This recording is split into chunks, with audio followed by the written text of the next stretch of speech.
All right, hello everyone, and I'm here just right now to go over a few areas of the rubric that I felt like were kind of commonly missed for our first speech, the personal statement speech, in hopes of fixing it for the informative speech. This semester, you will find the speeches are progressive. That means that more will be expected of you each time because we expect that you are going to be improving.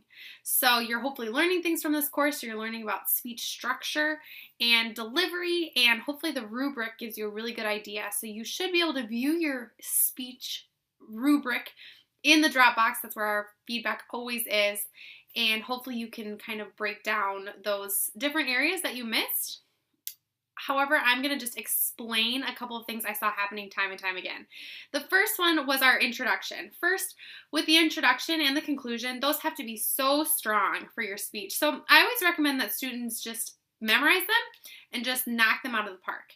So your introduction, for example, the hardest thing I think I saw was we were rushing through our intros. The hardest thing, the hardest technique I feel like you can use for an introduction, because as you know, you have to use an attention-getting strategy. I feel like the hardest one is a question, because when you ask a question, you can't just ask it and then ramble right on to the next point. You have to ask it and then allow your audience sort of a time to either think about it or respond to it, raise their hands. That one you kind of rely a little bit on the audience. So asking a question, how many of you have ever had ice cream before? Then you need to pause, look around your audience, or you're going to just have them think about something. But what was happening is we were asking a question, how many of you have ever had ice cream before? Well, this is what I'm going to tell you. And just sort of, it wasn't effective because you weren't actually gaining their attention by waiting for their response. Hopefully that makes sense. One of the attention getters I love is the narrative.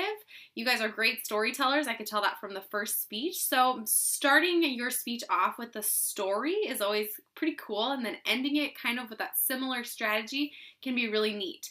So that's just an idea, but the question is definitely the hardest. It's not that you can't use it, but you just need to use it effectively. So try not to rush through it. And usually by having that introduction memorized, you feel pretty comfortable, pretty confident with it, and you can just sort of have it ready, have it prepared.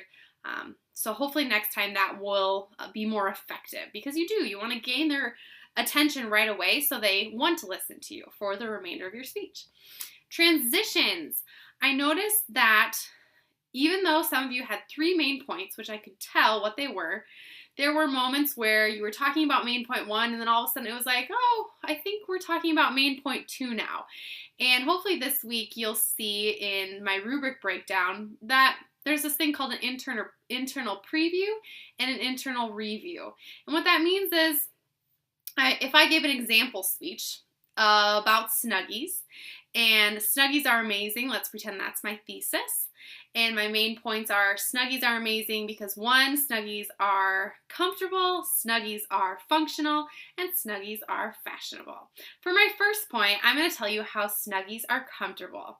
Blah, blah, blah, tell you about how comfortable they are.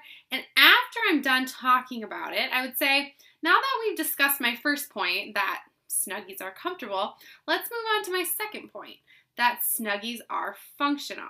And then it just gives this very simple way of having your audience follow along. Now with that said, you need to make sure those main points, those 3 main points, are really stated in your introduction. Some of you kind of stated them and just sort of said, today I'm going to tell you about this and this and this, but really what you should do is just fully state those main points. So I'm going to tell you this and this and this today. And it might seem a little maybe not how we speak with one another, but for the sake of a speech, it's so nice when, as an audience member, you know exactly what the person is going to discuss. Here's what we're going to cover. And just say that right away before you even discuss those main points. I had a lot of you do that. You'd start with a main point, and then you'd kind of halfway discuss it, and then you'd kind of go on to the second main point, but by that time I was a little lost at where the main point was. So just state those 3 right in a row, and then move on to that first point. Now that I've talked about my first point, I'm going to move on to my second point. Now that I've told you about my second point, I'm going to move on to my third point. And now that I've told you about my third point, I'm going to review what we've learned today. We've learned that 1, Snuggies are comfortable, Snuggies are functional, and Snuggies are fashionable. So again, it's a structure thing, but it's really, really effective, and it will help your audience members follow along. One other thing I saw with the note card, some of us get pretty comfortable with our note cards. We kind of just like to keep it right here, right in front of us.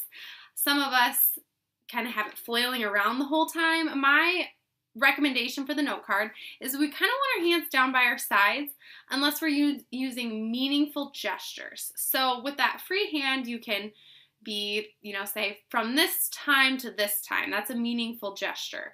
It's showing something.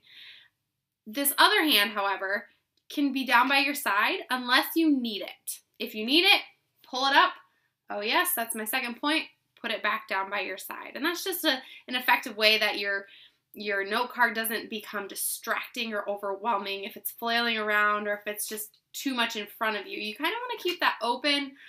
You want to keep your shoulders open to your audience as you give your message. So just try to keep your hands kind of lightly down by your side unless you're meaningful, having a gesture, or of course utilizing your note card, but then just put it right back down. It's a pretty simple one.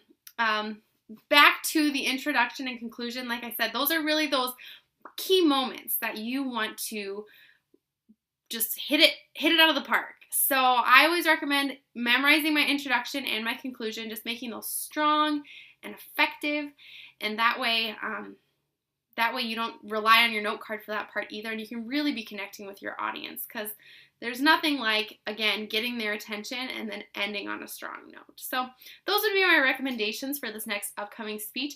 If you want to do well, truthfully, you just need to look at the rubric and look at the assignment description. And if you have any questions, of course, you may email me.